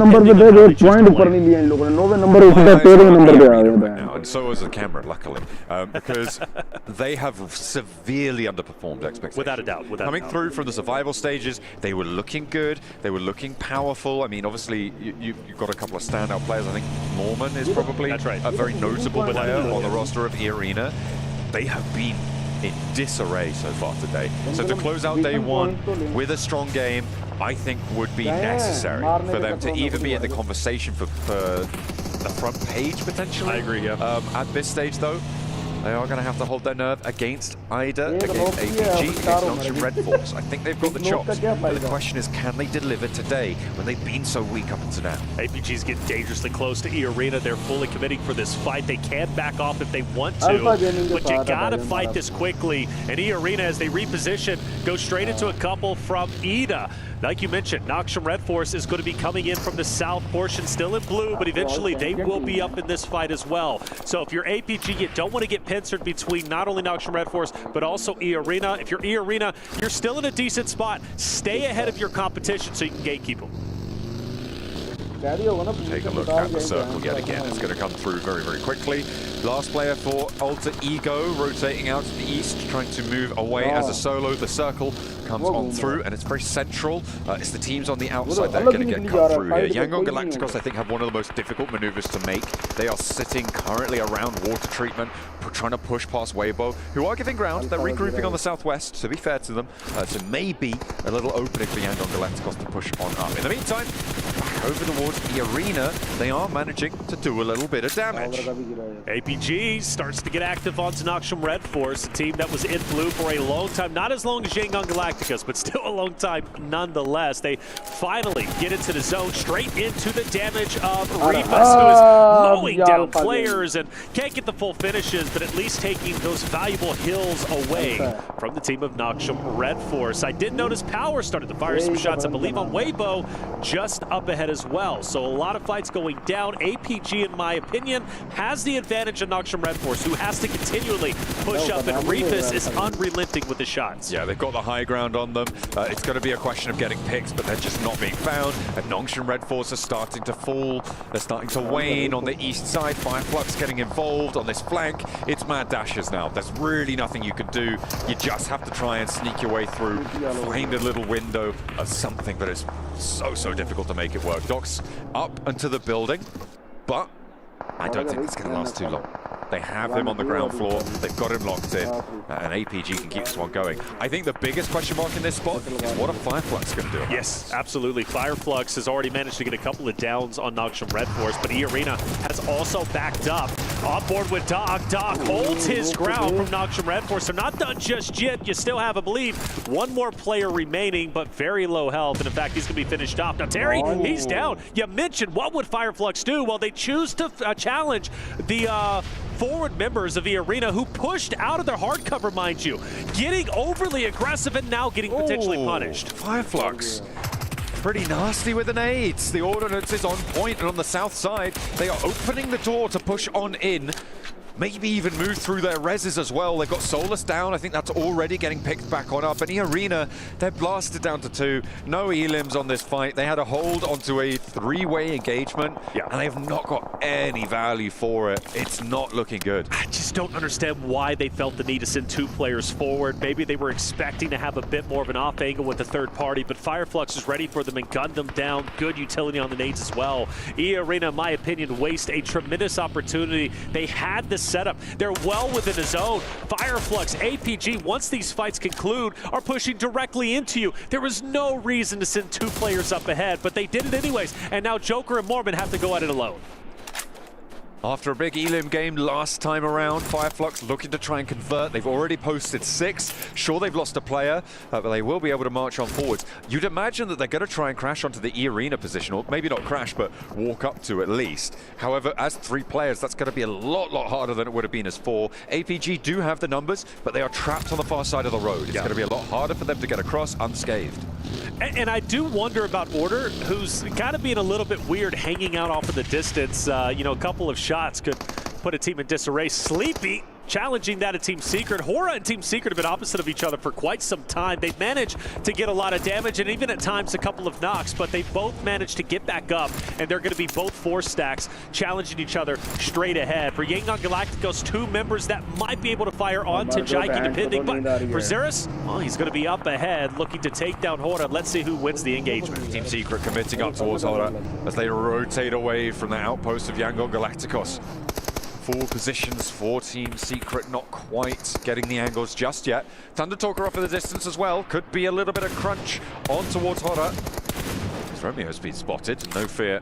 Able to tap him away, back him off the angle. I think Thunder Talk want to get involved here. They are starting to flex their muscles, and they do need to leave. Still have Alva as a solo.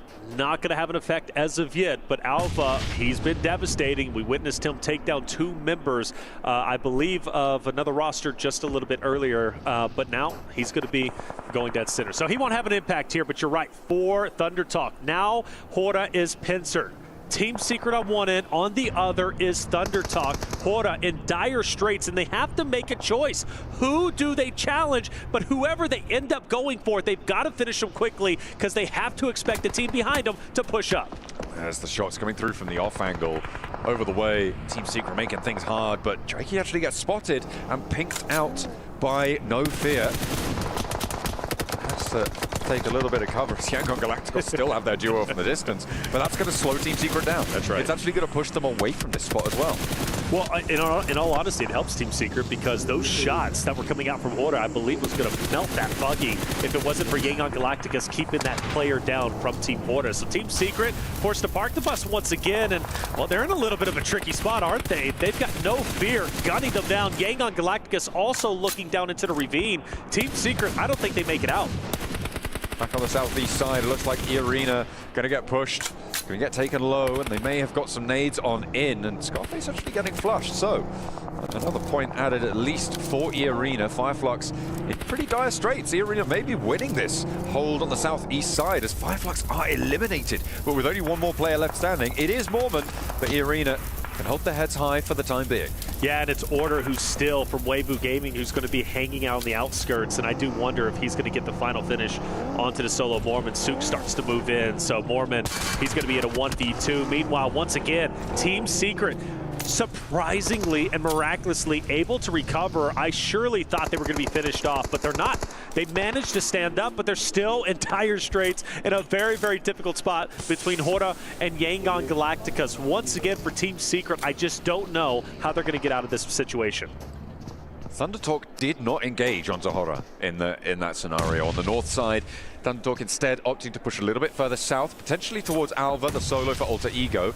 But instead, they've just allowed Aura to move on up towards Yangon Galacticos and take a free aggression push for them.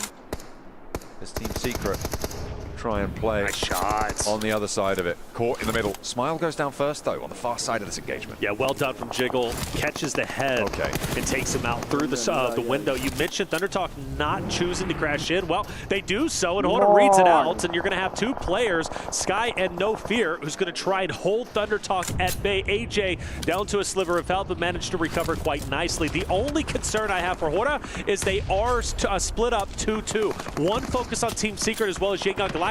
The other purely focused on ThunderTalk, and ThunderTalk is going to manage to take down No Fear. Sleepy is going to get taken out by Team Secret, and an aggressive push from Drang, who takes down the Shed players, and all of a sudden, the tides will turn, and Horda, in dire straits, is only one more player is alive. Having a real tough time of it. They need to commit to this res. ThunderTalk have put pressure onto the east side beautifully. Like you mentioned, they rolled up nice and quickly. They finally took that opportunity to go on in. Sky launching those nade forwards, and actually a lot of ThunderTalk are close by to one another. As APG finding Falcons as well in the middle, on the east side rather, the Falcons will fall. They will be eliminated down in 12th place there. 11 of our teams remain. Yangon Galacticos, they've just been holding on that western side. They've been very, very chill, very relaxed on these engagements. They haven't managed to chime in. They got one elim, and they are forcing other teams to fight off against one another, allowing them to do the dirty work for them. But now they're going to have to turn their attention to Red Haya, who are on a split. No Fear, can he stand up? He's on fire, and he will eventually be dropped, and Horda is gone. I got a question, if they don't go for the 2-2 split, do they survive? If they're not focused on three teams simultaneously, would they have better luck?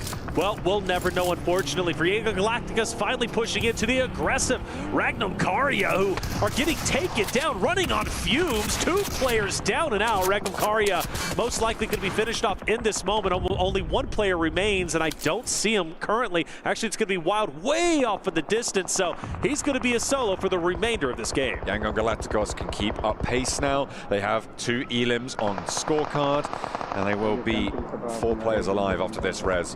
Boxy will be flushed fairly soon, so a couple more points to be added to their tally in just a moment. Close by to DRX's duo. Up on the north side of this one, on the south edge, it's still Power. With 4 players alive, they're going to try and navigate their way on in around Weibo, who also have 4 players alive, but sending the buggy to the air, don't need that anymore, throws it aside, and instead they're going to take to the rubber sole of the boot and see if they can take the shots over towards Weibo. You go back to the last game, Ragnar was trying to get these crazy off angles. He ends up getting punished this time around, not making that same mistake. He sticks with the full force unit of Power. Great shots from Easy, but better shots from Order from a distance.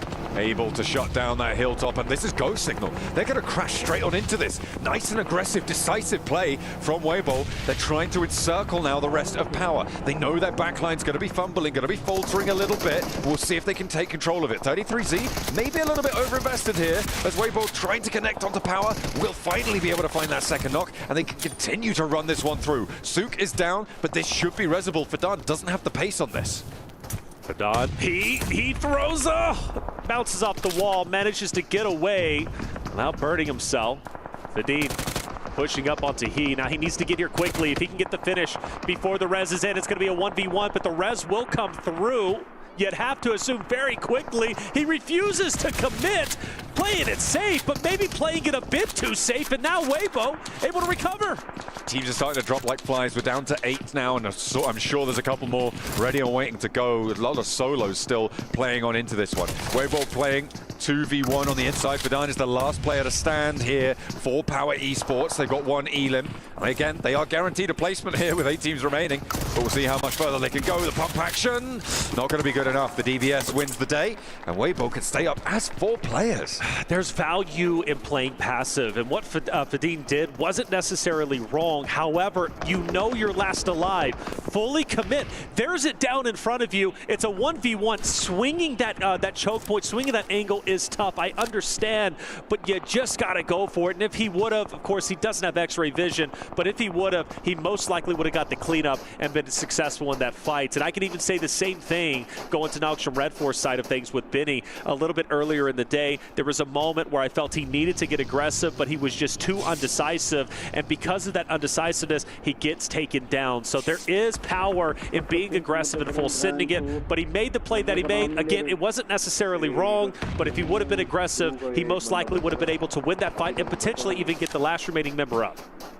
Alpha could really go some distance in this match. With APG putting pressure over towards DRX, the last remaining player for Alter Ego could sneak through the cracks potentially. Could be a bit of a wild card on that east side flank. Weibo playing as 4, they're all the way on the other side on the southwest. Yango Galacticos, they're behind APG's engagement on the north side. So not really too many massive threats on the east edge. Alpha actually going to get a supply crate looted up as well. As Order, oh no, spotted.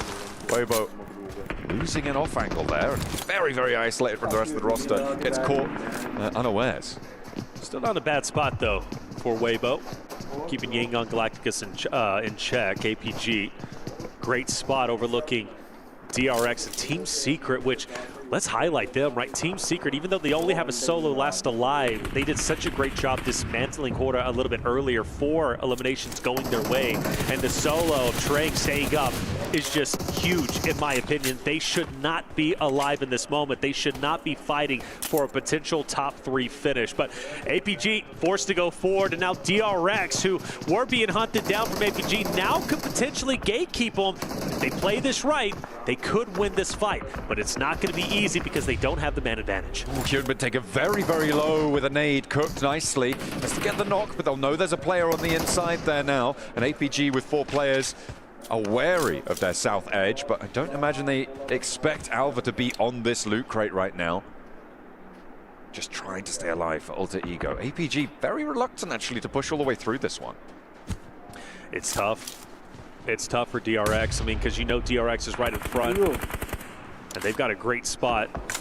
Alva, I wonder if he gets a bit mixy. He's stayed alive for the longest time, and he's going to be able to take a peek over at Doc if he chooses to fire. But I think for him, he just wants to keep his head low and just go for top 3 if he possibly can. Aaron from Ida is going to be fully finished off. That'll be Ida out in 6th place. We're now down to our top 5. Things are starting to get spicy. APG on the move. DRX need to be ready.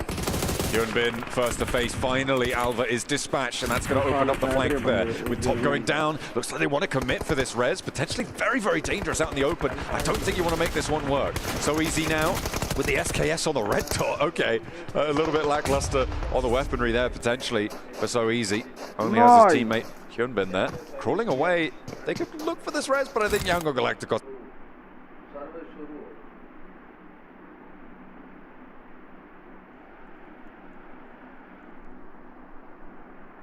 aren't going to allow that one to happen. Soez can truly help Yangon Galacticus in this moment, who are starting to come.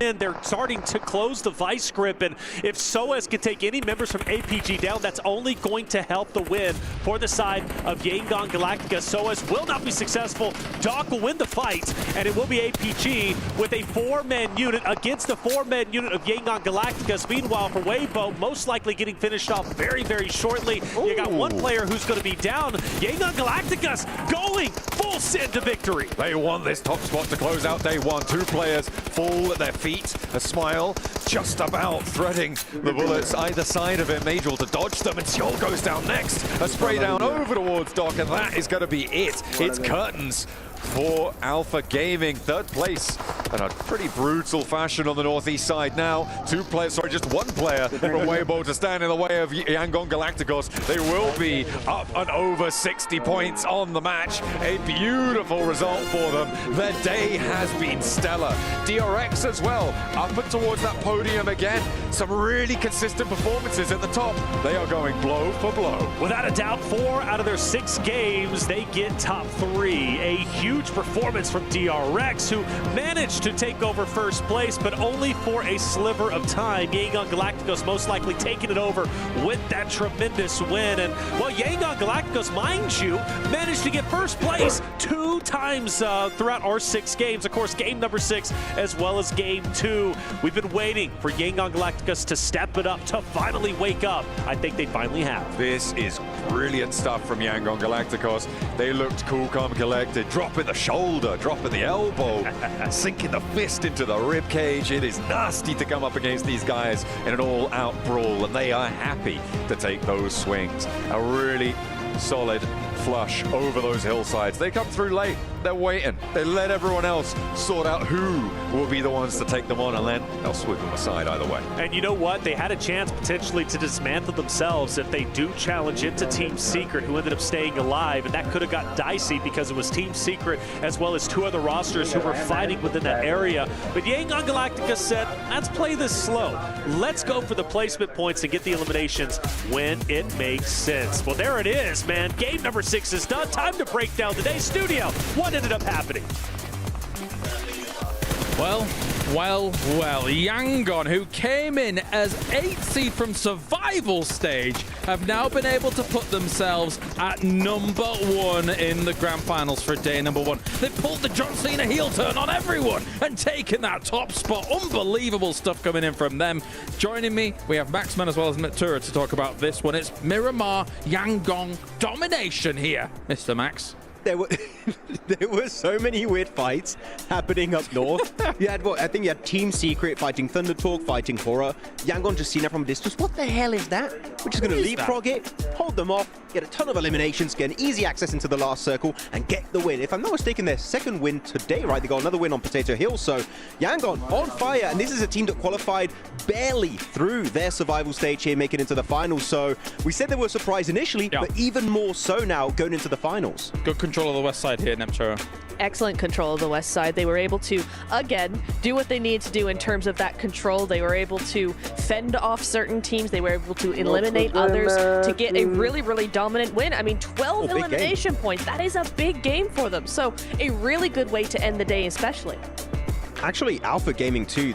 I was quite critical of Alpha Gaming this match because they had a massive split to the east. Yeah. And we saw at one point Neptura, actually it was Nongshim Red Force, kind of collapsed upon their position. But actually, for once, Alpha Gaming regrouping really quickly, able to re-solidify their position on the eastern side of the road and then get a full reset after that fight. And because of that, they were able to get into the late game, get into the podium finish there, and get 11 eliminations to top off that podium finish. Actually, Alpha Gaming showing a little bit more team play than what I initially expected going into this event. Yeah, for sure. They're really coming into their own. I think I want to make a prediction very early and say that Alpha Gaming are going to win a game tomorrow, at least one, because the way they were playing that game, it's looking like they're actually ready to take those wins, right? They are controlling, they're moving together, they're not split too far. They are split a lot, but they're not split too far. They're moving in tandem with each other, and so they're actually able to make those right decisions, make those plays, and do it effectively. We saw 4 thrives, 0 points here. I'm very confused what the game plan has been today because, of course, we saw the Sanoff, the hot drop didn't make a lot of sense. Sure. Here they sent it into, I think it was Nongshim Red Force's compound. No scouting ahead of time, just sending it, looking for a fight. I don't want to say they've given up because it's day one. There's no reason, but there was no real thought behind it. So 4 thrives compared to their group stage where they played so well. Here they're committing to plays that don't make too much sense sometimes, so they might want to rethink how to enter it tomorrow because as of right now, if they don't change anything, they're just going to remain at the bottom of the rankings. Yeah, I mean, in that fight in particular, even if they wanted to go ahead and do that fight that early on, which is not always the safest idea, but sure, go for it. They were just way too focused on that one solo player. They didn't use any off angles to try and counteract any response from Nongshim Red Force, and they went too far into the building and just ended up getting completely surrounded, which is not what you want to be seeing in PUBG Mobile. Yeah, they're ending up in... I mean, really, as you said, good surprise from Yangon, though I'm going to be critical, which is weird because we're looking at the top teams here. They all did well, like, good job. Our circles have been so favorable to central teams in a strong compound doing very little. For today. For today. For me, this day one has not highlighted a championship caliber team. Like, for me, it's just like still in the air as to who might be winning it because I haven't seen like a big wow performance from anyone currently. I get what you mean. Some compounds have been favored for sure. Some positions in center positions have been favored for sure as these circles have bared down. Tomorrow, if we get some kind of real curveballs, that will definitely test some of these teams. Let's take a look at our 9th through 16th as well and see what's up there. Team Falcons find themselves in 9th place right now. The good thing about this is, aside from where I would say E-Arena technically could make a huge leap, we saw them get a back-to-back chicken dinner in the survival stage, but aside from that, there's still a significant amount to play for here, considering day one's closer than I thought it was going to be here, Neptura. It is very, very close. You're right. We've had some, I want to say some odd games, but the actual point difference is not that much at all. Everybody's been very, very even across the board, so it's going to be interesting to see, considering we have 2 more days of this, how much of that gap is going to be. I mean, it's very important actually that we highlight how small that gap is because let's not forget, Smash rules are in play here at PMWC, meaning if you are still close to that first place team, if you're maybe 20, 30 points away going into your last day, chances are you can catch up, you get into the Smash zone, you wrap it up, you get the win, you become PMWC champion. So actually maintaining a small gap against the top squads is going to be very important. So even if you have a bad game, if you can get a few limbs, a few placement points, that can still keep you relevant in the conversation. Agreed. Here are the results coming in from today. And as you mentioned, with the Smash zone being potentially in reach, right? Plus 10 points on what we have at the top. It's really not that much to actually reach for. So you want to keep up as much as possible. Exactly. Yeah, you want to try and stay as close as possible to that top team, because if they start to create a 20, a 30-point lead, entering tomorrow, that's going to be a lead that's going to be hard to just overtake, because if they 10 points, that's not even a win. You get in a Smash zone, and you are going to be the team that could just end the tournament at game 2 or maybe game 3. We saw it happen in PMSL SEA. Chances are it could happen here again at PMWC. We have 4 or 5 teams each game, maybe getting some eliminations here and there, some placement points, and all of those then being double digits. And that's how you get those 10 points off of that game, and then who knows what could occur from there on. So our last day will be extremely exciting, to say the least, considering what could become that threshold. But one thing's for sure, what a fantastic performance from Yangon here so far for today. Can they continue it into tomorrow, or do you think that these teams are going to come back hungry for more, considering the quality of the lobby here, Neptura? I kind of think we haven't seen even the beginning from a lot of these teams. Maybe, yeah. For Yangon, this was a phenomenal day. They did a really, really good job. But the gap is not as significant as I'd like to see it going into day 2, because you do still have some major teams. We haven't seen the best from Alter Ego. We haven't seen the best from Alpha Gaming, for instance. Falcons still have a lot to be desired. If they come into the fold now, they could pose a threat. I mean, there's a lot of teams we're talking about here that could do so much better tomorrow. I want to have a question for you specifically, Neptura, right now. I know you're a big Korean teams fan. Okay, you love Korean teams, especially D+. They're not here, unfortunately. You're 2 major fans of I like South Korea. You love South Korea. But with the way Nongshim Red Force and DRX have played today, right, and again, very favored by the circles, do you think they can maintain that going into tomorrow? Because if they have a bad day and circles are just not coming their way... ठीक है भाई लोग, हो गया अभी टाटा bye bye, good night, good night कह रहा हूँ भाई जी, कल मिलते हैं डे 2 के साथ।